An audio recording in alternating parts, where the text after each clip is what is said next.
Welcome to Totally Talent Podcast by HR.com, your go-to source for all things talent. Whether you're looking for expert insights on high-volume hiring, the latest trends in recruitment technology, or strategies for building a winning team, we've got you covered. Join us for each episode as we dive deep into the challenges and opportunities shaping the talent landscape today. Let's get started. We are another week at Totally Talent with Deb and Angie. And this week we have a new guest. There's a new ATS in town, an all-in-one ATS, which I want to really find out how they define that, and some exciting new products in the market. So welcome to our guest, Achu, who is the CEO of a new company, and you're going to tell us all about it. So over to you just for a second to tell us a bit about your background, a bit about why you started this new company, and a bit about where you are in the market cycle. So that's 3 questions all in one, but let's start with an introduction to you. Okay. Firstly, thank you so much for having me. Very excited for this, conversation. Quick introduction about myself. I'm Achu. I'm the founder and CEO of Kula. Kula means community in Sanskrit. So what we do is we build applications for recruiting teams to manage their workflows. The idea of Kula started during my time at Stripe. So before, just to set some context, before starting this company, I spent more than a decade in recruiting. I was very fortunate to be part of category defining companies throughout my career. Most recently I was with Stripe, where I was leading their entire leadership recruiting efforts. Prior to that, was fortunate to be one of the early first, tech recruiting team members at Uber. Pretty much built the entire Uber tech recruiting team across the world. Spent almost 3 years there. Danielle there? Sorry? Were you on the talent team with Danielle? Daniel Graff? Danielle Monaghan? Yeah. Oh, yes, exactly. Yeah. So I think she was, they were looking at managing the AMR markets. They were looking at the business side of things. And I was looking on mostly on the tech recruiting and advanced technology groups in general. That's exciting. Yeah, small world. And prior to that, I was very fortunate to work with this company called as Freshworks. Today, it's a public company. I was one of their founding recruiter. Joined them like sub 50 employee, grew them to almost 1,300 employees in 3 years. So that was a very interesting journey. And prior to that, helped scale another unicorn startup in India called as Practo. So been a recruiter throughout my career, very excited about solving problems for recruiting. That's how Kula was born, due to the pain which I saw in my experiences, and I want to put something out in the world, right? So that's a quick background about myself. This is the first time you've assumed a CEO role, right? You've always been in operations? That is correct, yes. How's that going? What are the lessons learned from that role? Oh yeah, tell me about it. A lot. So, I generally take my role more like a, sort of a janitor, right? You kind of go and fix things wherever you see problems. And it always keeps me on toes, because I get to see all the aspects of business.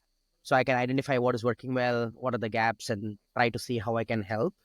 So that's been a very interesting, learning curve for me, from moving from a pure play operator role to a, more so larger strategic role. At the same time, you also need to be hands-on, at most of the times in early stages of your company. So great experience. I never thought I can be I can do marketing, I can do sales, or I can do finance.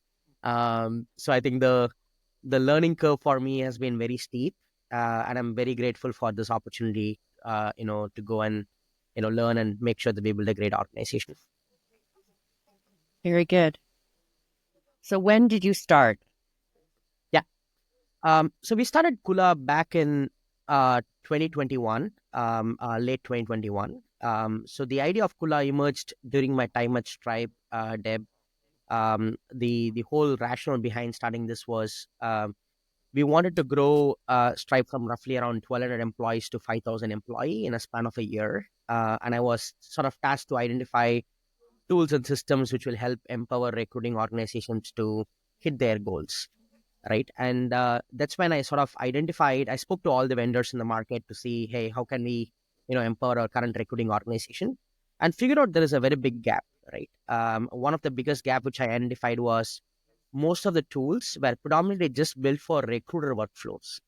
What I mean by that is, hey, we create a job, we manage a job, candidate creation happens, candidate management happens, and every single thing was more centered towards a recruiter workflow. But recruiting is a team sport, right? You have other personas involved in the recruiting process, like hiring managers, interviewers, candidates, employees, and whatnot. So holistically, it didn't really make sense that there was very low NPS on recruiting primarily because of this. Um, Right. so and I identified that we need to figure out a way on how we can automate and unify these tools rather than stitching multiple tools in play. And that's how the larger vision of Kula came in play on, hey, how do we have a single stop solution for all things recruiting for hiring teams, right? I think that's what led us to build Kula in general. So when you talk about all things, it's not just the stakeholders that are involved in the hiring process, but it's also the various processes involved in the hiring process, That is right? correct. Yeah. So talk to us about some of those processes that you've embedded is this version 1 that's currently out, or? Yeah. This is a V1 of the product which we just launched on the 19th of September. Um, so one of the things on how we differentiate in the market is primarily that one, we cater to all the personas involved in the hiring process. I will chat a little bit more on how we are doing that. But to your point, Deb, you mentioned that, hey, this is an all-in-one tool, right? What does all-in-one truly mean? So today, the biggest problem is you buy a system of record that is nothing but an ATS. To make that system of record work, you end up buying multiple point solutions, which acts like a system of action, right? Now, the biggest problem with having a record management tool and a point solution is data doesn't really flow well. There is fragmented systems. As a recruiting organization, you need to drive adoption of those products, and you cannot really justify ROI on which product created more outcomes for us, right? So one of the main reasons why what we call all in one is you don't really go through all the pains of managing bunch of different stacks to make your recruiting organization work. At Kula, we look from the top of the funnel, right from sourcing, to mid funnel management, that is applicant tracking, applicant management, to the bottom funnel, that is offer management, references and beyond, right? So that's why we call it complete all in one, and everything is cooked in one particular product. So we are largely an ATS plus plus, right? All So the are these point solutions are cooked in. so the point solutions are already integrated, or are you intending to build out a base point solution and embed it in your product? So we have embedded within the product. And of course, there are some auxiliary point solutions, like, for example, assessments and background checks and Yep. whatnot, which we cannot integrate. But from a sourcing standpoint on, okay, how do we distribute jobs to different job boards? How do we do outbounding in an automated fashion? How do we do referral management better? How can So we you do so scheduling you've better? built in referrals, you've built in job distribution. Yeah, and What across the what funnel. about what about sourcing data? Yeah, Is so we that don't built do. in? Mhm. So we don't do external discovery depth, that is, putting in a keyword and then finding, available talents. We don't do that. But what we do is internal discovery, right? Because your ATS becomes your internal discovery talent pool. Mhm. So you can rediscover candidates within your own database. Because I truly believe as a recruiter that your best source of database is your own database, right? And the biggest problem today is you cannot really rediscover those candidates in your existing ATS. Well, you can do it, but we in Kula we can basically amplify that to a greater extent, right? So that's that. But what I'm trying to say here is right from your sourcing, one is job descriptor, that is top of the funnel, that is job distribution, solving problems around inbound applications, right? For example, today there is more supply in the market than demand. You post a job, you end up getting hundreds of people coming in and applying. Now, there are technically two problems happens here. One is an efficiency problem, that the recruiter has to manually go through all the resumes, figure out if they are a good fit or not. And then the second problem is good quality candidates getting lost in the process.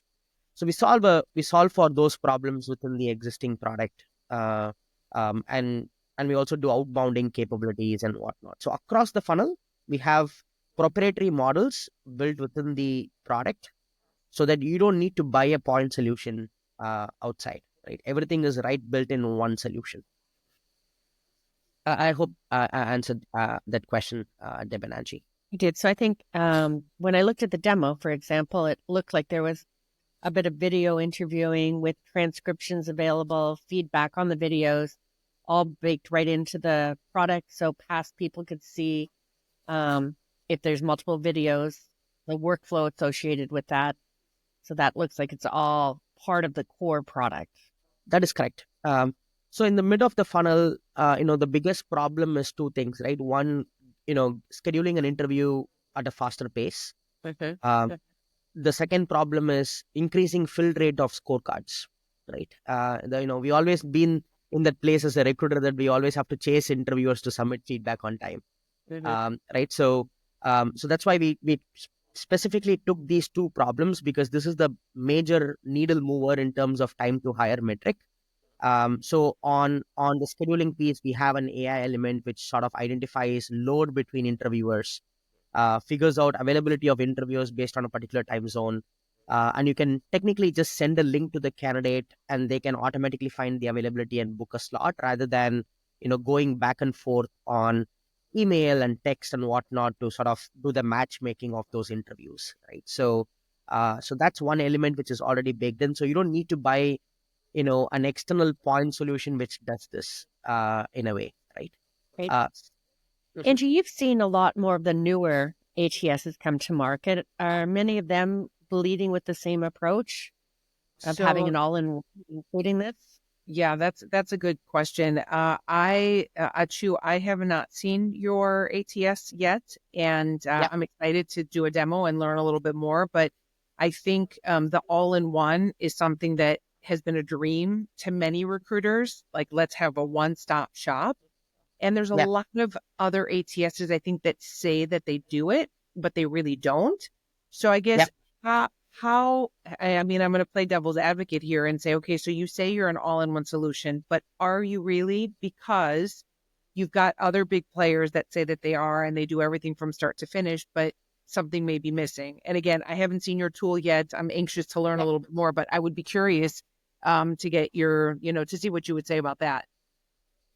No, 100%, Angie. I think the term all-in-one has been thrown around quite, quite a bit in the market today, especially after the whole, the theme of consolidation, post, the post the hiring frenzy, right? So, but once you see the product, you know what we truly mean by all-in-one. I'm sure Deb got a chance to look at this product in at HR Tech. So, um, so we just don't augment certain aspects. We literally have the same exact component which you buy as a point solution built in right within the product.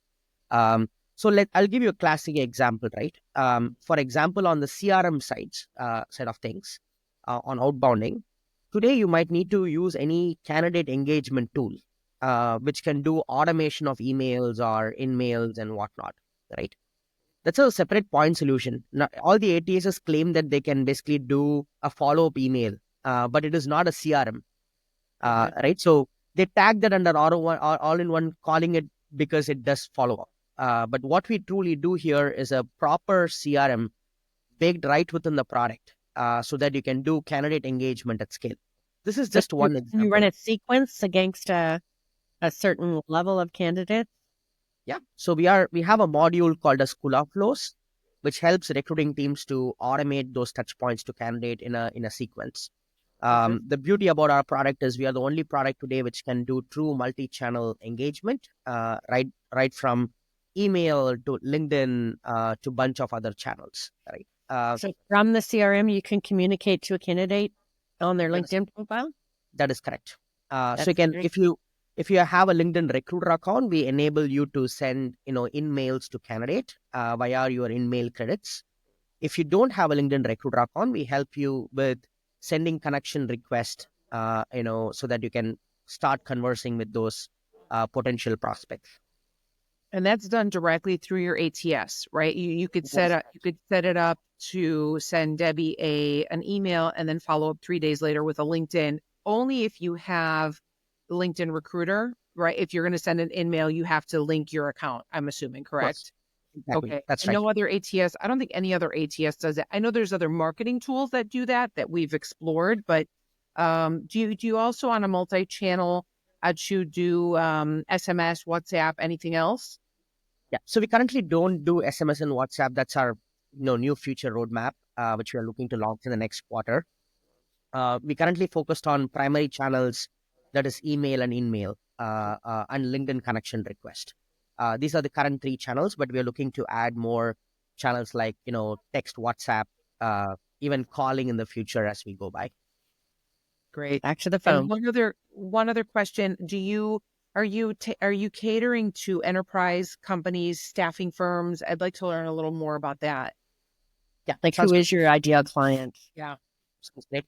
So, we primarily serve organizations less than 1,000 employees, right? So that's been our sweet spot currently. So we focus on SMEs and mid market, customers. Um, in terms of the split between, we serve both. The beauty about our product is it can be customized in a way on how you want to operate, right? So end of the day, recruiting is recruiting, whether you are in-house recruiter or an agency recruiter. There are few differences on how you share prospects, or how you share visibility to your external stakeholder, internal stakeholder, and a bunch of other things. The product is built in a way that it's completely customizable. So we serve both the set of customers. We have a bunch of customers in the recruitment staffing firm set of things. But within staffing firms, we basically have 3 sub segments, Angie and Deb. One is boutique search firms who work on niche roles. This could be working only specifically for early stage companies where they're a small shop, right? And there is exec search firms where they primarily look at C-level executives, where they need to do a lot of warming up of candidates. And there is a middle, which is the high volume search firms, right? So we don't support the high volume search firms. We support these 2 other categories, that is boutique search firms and the the exec staffing firms in general. So we have a combination of both in-house recruiting teams as well as agencies, staffing firms. But as we go towards an all-in-one model, I know we are acquiring more in-house recruiting organizations, because naturally that's where the consolidation problem occurs. And, largely that's why, they are looking to purchase an all-in-one solution. Yeah. So you started this journey in 2021. Mm-hmm. You officially launched at HR Tech in 2024. You have some marquee clients on the platform, or beta clients. What are they? Yeah. Before we started our product in 2021, and we launched our first module, that is Kula Flows, that is the outbounding piece, on 14th of Feb 2022. Right. So we spent the last 1.5 years selling just the CRM product. And based on that learnings is where we learned that, hey, the nature of point solutions are not very sticky, right? And a lot of buyers are looking to consolidate into an all-in-one tool, because Yeah. they are done with stitching multiple tools, right? Yeah. So that's the biggest learning which we got, and hence the direction of all-in-one came in play for Kula. So we currently serve on the Kula Flow module. We currently serve more than 100 plus customers, and majority of them come from the North America market. And we recently moved towards, the recent launch was focused on coupling that along with the ATS plus plus, right? So with our Kula all-in-one product, we just launched a month and a half ago. We are north of 30 customers today. We are actively building pipeline, and we are kind of moving the needle faster there. And we are seeing a pretty strong momentum in that particular market. And we are, with all that's happening with AI, everyone is starting from ground zero. And, I believe this is the best time to get a true Gen 3 product of ATS, right? So we are in the right direction, right trajectory, and right timing, and we are excited to take this out. So did you build it on one AI framework, and is it able to swap in one or the other if like Gemini wins over ChatGPT? Does that work? Yeah, great question, Deb. So one of the things, foundational thing which we did at Kula is, given how sensitive the information which we hold about candidate, Mm. governance becomes the most central piece on how we use AI and adopt AI within the product, right? So one of the things which we did right from day one is we just don't run on these foundational models. We fine tune those models. So that's why we are a native AI product, right? So because we cannot keep sharing a bunch of information to third party vendors Yeah. for them to assess and get that back. So the Mhm. beauty about the product was we are the first native AI ATS out there in the world, which can truly, augment your experience on how the recruiting needs to be done. So we currently work, underlie with foundational layer, but we do our own native AI work within the product. Very nice. Well, Good. yeah. I'm excited. I've been in this space for about 20 years, and I think I've tried just about every ATS that's out there. So I'll give you my honest to God feedback at you when I look at it. Yeah, 100%. I think we should record that and we should send it over as a post verdict of this podcast. I think that'll be helpful. 100%. Share with the audience lessons learned of your first startup. What would you do different? What would I do differently? One, I truly believe that uh, there is a very vast difference in terms of motion when you do a good to have product and a one must have product, right? So as entrepreneurs and as builders, we always try to find a problem, a unique set of problem, which is very unique to certain set of customers or behaviors, right? It's interesting, everyone should start there first, but from a larger perspective, when you look at the market or when you look at the larger business, um, there is a lot of education which you need to drive change, right? And in specific functions like HR, or in recruiting, education takes a quite a bit of a time. It takes like 4 to 5 years to really move the needle in terms of education. So by the time you will end up burning your own fingers, like you'll be kind of losing momentum and whatnot, right? So the biggest learning for me is you need to couple these good to have products with a larger market so that you can drive more adoption and educate that faster in the market, right? So rather than you know building a I would say a good to have tool, always optimize for a problem centered around the must have use cases. So I think that's my biggest learning. We were very clear from day one in our vision that hey, we want to build an all-in-one ATS. But the young blood in me said, okay, why don't we just go and solve for one particular problem and then slowly move up market in our offerings? If I want to redo this, I would probably start with a larger problem and then try to consolidate that into multiple sub products. But hey, based on our learning, now we can actually go and we have a solid all-in-one. All time is worth well spent.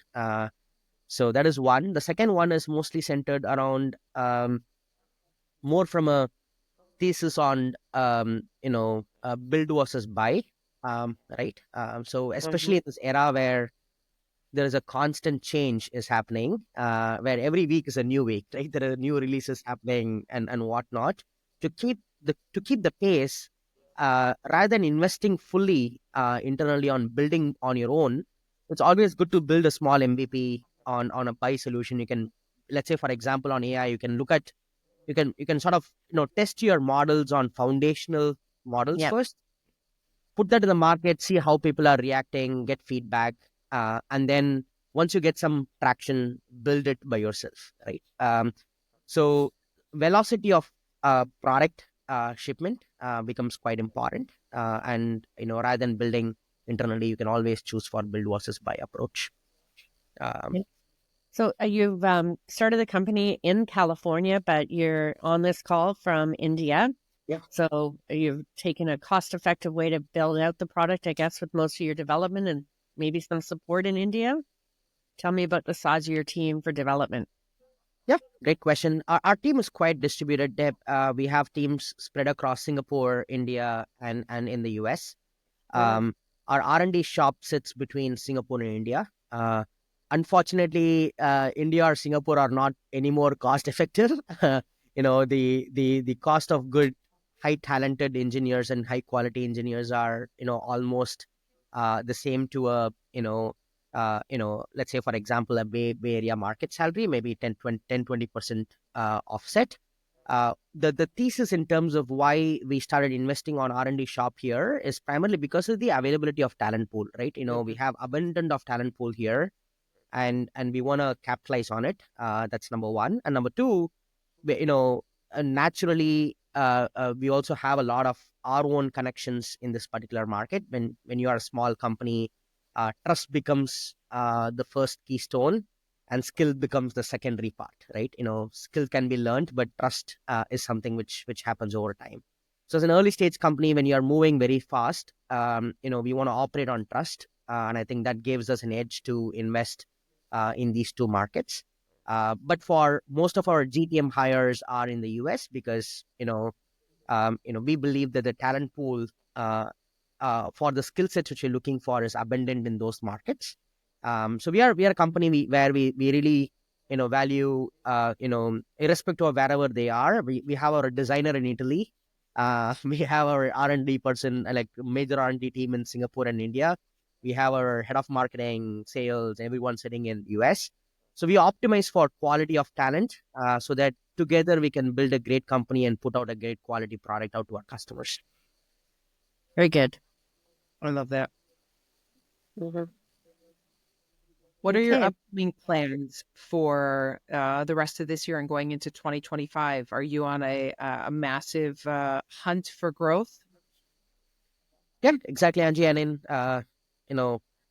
for us, it's mostly around getting the validation. The success for us in the next 6 months looks like, hey, we want to take it to maybe around 100 to 100 plus customers in the next 6 months. Deploy this ATS, learn from our customers on how we are impacting their day-to-day work. See if we are getting customer love and finding PMF, right? A true PMF for us is mostly on usage and customer love. It's revenue is a byproduct of that. So what we are looking at is mostly around how are we really adding value to day-to-day life of our customers. I think that's centrally one. And number two is mostly, as I told you earlier, the velocity of new features and functionalities, right? As you rightly mentioned, everyone is sort of kind of looking at the consolidation game. Now, there are two ways how you can create, a mark for yourself in the market. One is capturing the market share, which every single company is going to do, including us. The second way of doing that is mostly around, driving, high velocity features and functionalities. So that you can create disparity on the product features so that you're always on top of people's mind in terms of consideration list. So these are the largely two things where one is finding, core PMF signals on the product. And number two is, increasing the velocity and increasing the growth on both acquisition as well as on the product development. Clients that you're getting, are they coming off of traditional systems or are they brand new to the applicant tracking world? Yeah, great question, Deb. Our motion is very simple. We primarily do a rip and replace method. Either they have an existing applicant tracking system or they are on spreadsheets, right? Both of them are databases for us. So we, irrespective of the size, everyone has a database, whether it is on sheets or whether it is on an existing tool. So we currently look at rip and replace as a motion where we we kind of talk to them, understand why they want to move, what is not scaling for them, and try to see if our product can help them to achieve their goals. Good. Great. And what about funding? Yeah. Have you raised a round of funding, seed round? Yeah, that's right, Deb. We've been pretty fortunate to get backed by category defining investors as well. So we raised a seed of close to around $15 million so far. We've been backed by Sequoia, General Catalyst, Square Peg, and few others.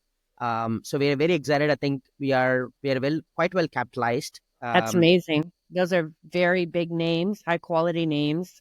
Yeah. For a startup in a market that's really hard right now for recruiting and talent acquisition, and with a lot of big players already in it. That's right, So, Deb. congratulations. Thank you. And I think one of the things is also people having these, great, shareholders of the business who are also thinking in the future of how the recruiting needs to be done, right? I think alignment of that worked really well in favor for us. We've been very fortunate to have a great sort of backers for us to go and accomplish this vision. Fantastic. Great. Thank you. Excited. I think we are. I'm sure you would have already seen from the HR deck. Like, I think the direction of the company is moving for everyone in more modern way, and I truly believe that, hey, there is a big shift happening in the market, and we are in the right time. And always, it's not always that you get these opportunities where you can put your best and try to get maximum coverage. And I truly believe that this is the time where a lot of other companies can also challenge the status quo in the market, and bring in more existing more innovative ways to do recruiting. Yep. Yeah. And Deb, you were one to say who's going to be able to innovate in a downturn, right? Those are the those are the people that are going to distinguish themselves from everybody else. Having been in this industry for a long time, I've seen when the economy is really strong, some of the big successful players exit, and that does create a lot of opportunities because some of the brightest minds go and start it again. Exactly. And their tech stack gets a bit old, it gets a bit clunky. They have they bought a lot of stuff that needs to get pushed together, and that's really hard work, right? So it is a good time for innovation in a down market and to get the market share. So no, 100%. Completely aligned with you. And we're already seeing that signals today, where, as you rightly mentioned, it's a crowded space. We compete with legacy players. And luckily, I believe that people's mindset has also changed. They're like, okay, I think it's time for me to look for level up my tech stack as well, right? And I want to keep up to the pace at innovation, what is happening in the world. So that gives us more opportunity for us to put ourselves out there and try to see if we can add value. Well, I do think the vice president of talent acquisition is still dreaming about that all-in-one solution that has all of these points integrated, that can hire all different types of people, whether it be contingent, whether it be hourly, whether it be executive. But it's still a dream. There's nothing in the market that does it all yet. So hopefully your next releases can start to address some of those things. I believe that we already accomplished 90% of those. And I think the goal for us is also getting awareness of our product, right? It's a newly launched product. Our job is to make the dream reality, and I'm very confident that we are almost there. So it's just that we need to get in front of more people and show what we have built, so that the world can see. I do think the texting, the WhatsApp, the hourly workforce is a big opportunity. Employment brand. There's a lot of good, solid solutions that are growing actively in those markets. So you may want to put a priority on those. For No, sure. 100%. Yeah. Yeah. Great. Any final closing marks from the team? No, I think this was great. I thoroughly enjoyed having this discussion. As an endpoint, end note, I would say that, hey, the dream turning into reality is not too far, Mhm. and we are very excited to be taking that mission of making the dream into a reality. That's Thank awesome. you. Good luck chasing your dream. Thanks for tuning in to the Totally Talent podcast by HR.com. We hope you find today's episode insightful and inspiring. Don't forget to explore more episodes and discover valuable resources at hr.com/podcasts, where you can listen to all of our podcasts. Until next time, keep leading with purpose and making a difference in the world of talent.